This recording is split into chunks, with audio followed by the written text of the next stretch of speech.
You ask and you shall receive, my friends. Today, we're going to be going over the settings that I use on controller. Just for context, I am using an Xbox Elite Series 2 controller. Your controller may vary, but honestly, it's going to be pretty much the same across the board, no matter what your controller. If you're using on PS5, if you're using the Scuff, it doesn't really matter. All of this is pretty much going to be the same. So make sure you guys smack that like button, smack the subscribe button if you guys are using these settings. If there's a setting that I don't know about that I should change, please leave a comment down below and I will go ahead and adjust myself the way that I should, because, you know, nobody's perfect and I need to be the best that I can be, because as you guys know, I'm trash at Call of Duty. So starting off on the controller tab, we are going to be using our aiming input device as a controller, obviously. My button layout I have set to default. My stick preset layout I have set to default as well. My horizontal stick sensitivity is going to be set to 1.4 and my vertical stick sensitivity is also set to 1.4. Just, you know, to keep everything right and even. I like to bump it up just a touch just because I like to be able to snap on to other targets very quickly. I have all of the simplified controls, the low motor strain and the bumper ping. I have all that turned off. Swap L and B with right trigger and left trigger, I have that also turned off. I will say this, I am using a controller that does have trigger stops. If you are not, I would recommend swapping this because the time to fire is a lot shorter with the bumpers instead of the triggers. Controller vibration, turn that crap off. Please, for the love of God, turn it off. You don't need your controller vibrating every time you shoot your gun. When you get killed, it doesn't matter. It's just distracting and it drains the battery of your controllers. Unless you're hardwired and you like vibration, go ahead and leave it on, but I've got it turned off for sure. Next up, we have dead zone inputs. This one is very, very important. So we're going to show more here, and I have the test. Well, obviously you have to turn that on to test it, but left stick minimum, set that to 3. Left stick max, set that to 75. So if you put 75% input into your stick, it will go ahead and move your character for you so that you can kind of fine tune your movement a little bit. You don't have to crank it all the way to the right, and it saves your thumbsticks a little bit. For your right stick minimum, we're going to set that to 10. And for your right stick max, set that to 99. Because if you want to be able to control your aim super well, you don't want the middle point of your controller stick to be super, super light, but you don't also want to have to crank it all the way to the right just to get a movement off. And the right stick max is going to allow you to be able to, if you're tracking a target aggressively, say he's sliding or diving, we've all seen those videos, you'll be able to track your targets a lot easier with this. Left trigger, set that dead zone to 0, and your right trigger, set that dead zone to 0. Moving right on over to the aiming tab here, we've got the sensitivity multiplier, so I'm going to go ahead and expand that. I have everything up to ADS sensitivity multiplier just set to the 1 default, and I have my ADS sensitivity multiplier set to 0.85. So while I'm aiming down sights, 0.85% of my aiming is affected by this setting. So those finer movements, you're not zipping all over the place. It's going to bump it down a little bit slower so that you can track your targets a little bit easier. This is really, really great for sniper rifles because say you need to move your stick just like a millimeter to the left, it's going to allow you to do that without feeling like you have to tilt your stick as far to the left as you can. You'll be perfectly fine here. It's a great option here. I have my look inversion on foot set to standard, and then moving into the aiming advanced settings, we have the ADS sensitivity transition timing. I have that set to gradual. I have seen a lot of people run the instant option, but I feel like gradual just makes it a little bit easier, especially in closer range engagements, because say someone slides into you, but they stop very abruptly, you don't have to keep pushing your stick. You can literally just let go and it'll snap onto the target. Third person ADS correction type, I have it set to assist, and aim response curve type, you want this set to dynamic. What that's going to allow you to do is if you're making rapid movements with your aiming stick, it's going to remap that to the direct input instead of doing the opposite. So it's a lot of technical stuff in the background, but what happens is as you tilt your stick, the ramp up for it to get to the input, the desired input, is a lot more aggressive than running dynamic, which will just reverse that input but still apply it to the stick. And if we show more here, the curve slope type, you can actually adjust that as well. I just have it set to default because I can go into my Xbox controller settings, but if you feel like your controller has a little bit of stick drift on the aiming stick, go ahead and bump that down just a touch. Like you don't need to go wild with it, just adjust it, go into a private match, test where your response curve is. So what I would do is put a couple bots on the map, go ahead and try to see if there's a few things that need to be tweaked here and there with this setting and adjust it there. And then custom sensitivity per zoom, I have that completely turned off. I see people run the lower, you know, zoom types a little bit less than what they would normally do, but I just have it everything set to 1 because that setting that we talked about earlier with the ADS sensitivity multiplier, it applies that same multiplier to all of these zoom types. So you don't have to worry there. If you want to have a little bit more fine adjustment, please go ahead and adjust these as you see fit, but you don't really need to worry about this because the aim sensitivity multiplier is going to affect all of these. Next up, we have target aim assist. Obviously, we're going to want to turn that on. We're on controller. Let's be real. We're the elites. And then motion sensor behavior, turn that off unless you use it. If you are someone who does use this, I saw someone a couple days ago on TikTok use a Switch Joy-Con to play Call of Duty Black Ops, and I have no idea how they made that happen, but this is a great way to adjust those settings. And then these are just the advanced settings for the motion sensing, sorry. Don't worry about that. You don't need to use it. Moving on to the movement tab. I think this is probably the most important tab out of like all of these,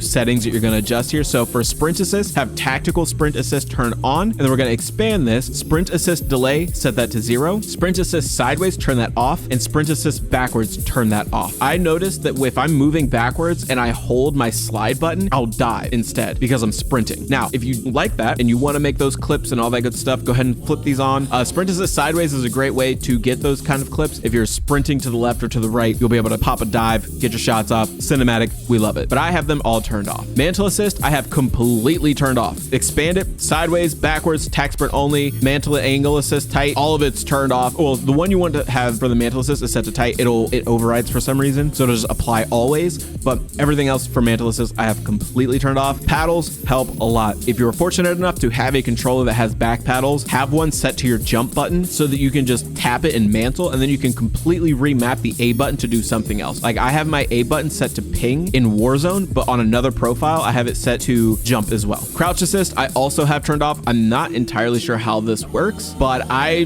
just don't see any use. If we expand this one, it says crouch assist, tactical sprint, just turn it off. You don't really need it. It's there, but whatever. Corner slice is a great feature in Black Ops 6. I think it's honestly one of my favorite. If you are peeking a corner, instead of having to be at the corner and like looking around the corner, your character will do a little animation on your end so that you just do a slight like, what's over there? What y'all doing?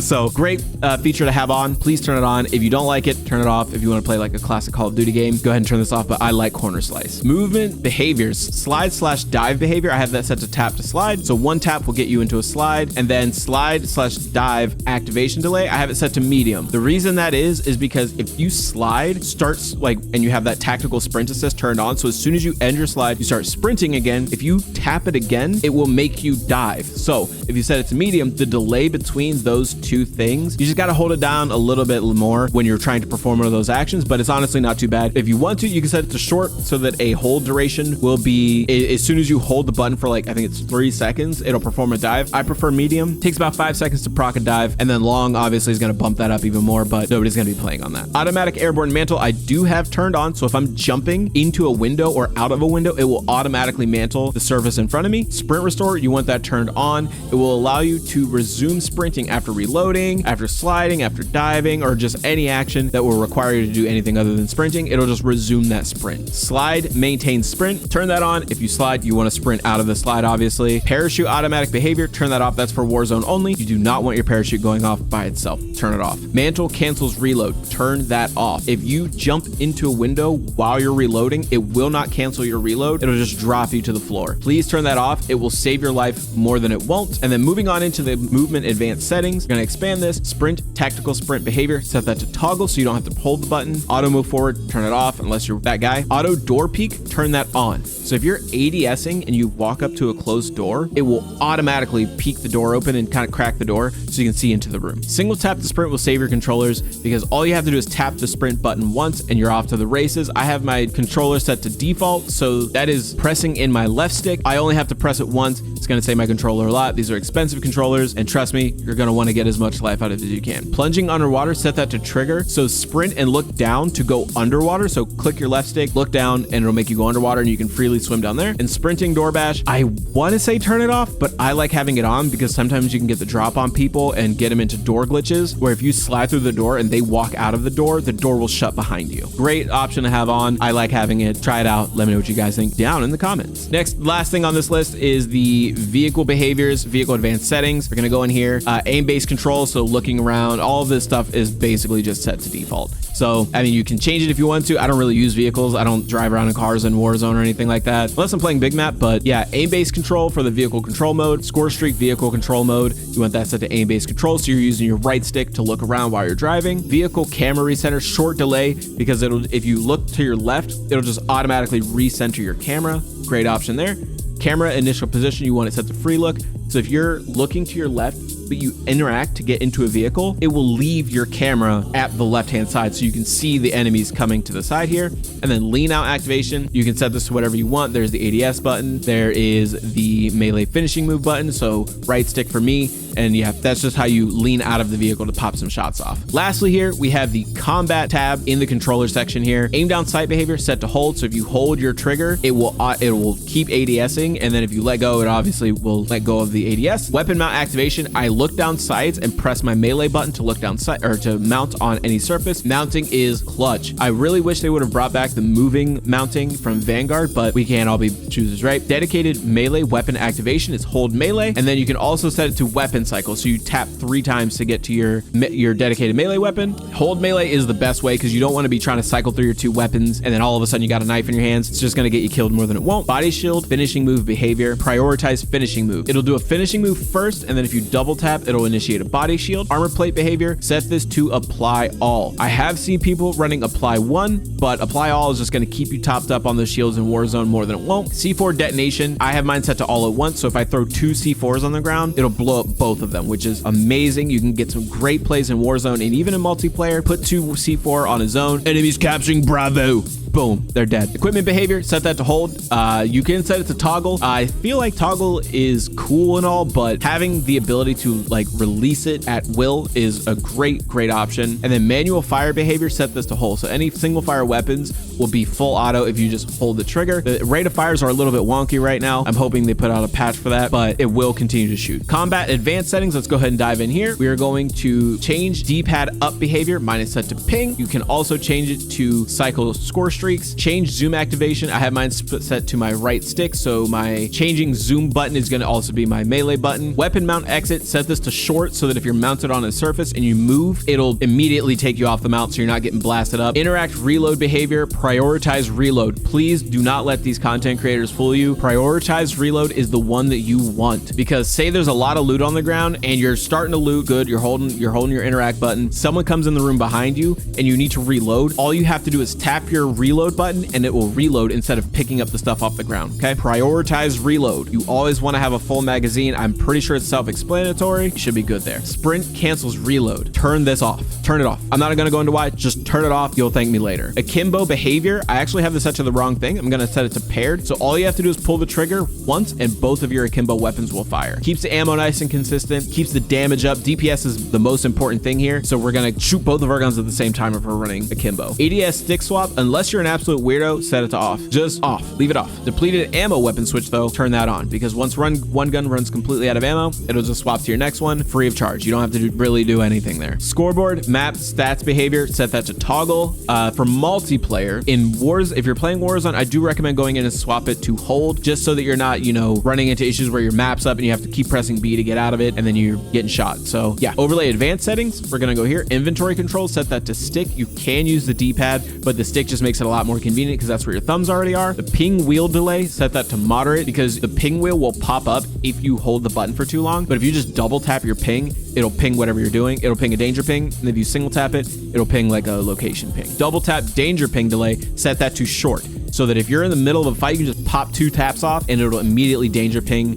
wherever you're looking, whatever enemies, whatever will be there. And then wheels behavior, set that to hold. I don't really do that, or I don't use any of the in-game ping wheels or the kill streak wheels. So just set that to hold, whatever, it'll do its thing. And there you go. Those are my controller settings. I think that these are the best settings for me. Let me know down in the comments if you guys like these settings, what settings you're using that I could change that might make my experience a little bit easier, a little bit better. Let me know down in the comments. You guys, I've got a ton of videos coming out over the next couple of days. I really appreciate all the support. We have been booming with new subscribers. That could be you. You could be one of those new subscribers. So the button down there that's free to click, go ahead and click it. Consider becoming a channel member, because that's what keeps the lights on. I really appreciate all of my channel members as it is. So you guys are a part of the dream team. Thank you guys so much for viewing my content and showing your support. The community has been growing and booming. It's just been nothing but good vibes over here. So with all that being said, I hope you guys enjoyed this settings video on Black Ops 6 controller settings, and I'll catch you guys in the next one.